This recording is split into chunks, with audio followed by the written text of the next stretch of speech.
Urang eta kudu yakin seyakin-yakinna bahwa aktivitas orang anu positif eta pasti aya ganjarana ka urang.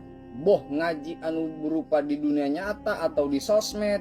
Karena Imam Ghazali ngomong lagi, ma min taatin illa wala asarun. Setiap hal berupa peribadahan atau taat eta pasti aya dampak kebaikan ka urang wa in khafiya, walaupun dampak kebaikan eta henteu karasa ka urang.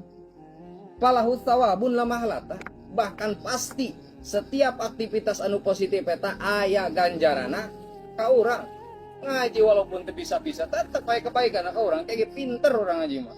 Karena jika anjing Nabi, man mata fi talabil ilmi qabla husulil maksud, lamun urang dalam posisi ngaji kene terus kaburu paeh. Berijing urang can kaburu ngerti.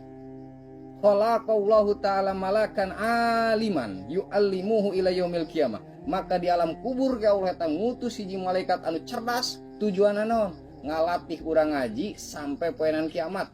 Gerak urang ngaji sampai poenan kiamat di alam kubur teh kaurnya naon teu pinter-pinter.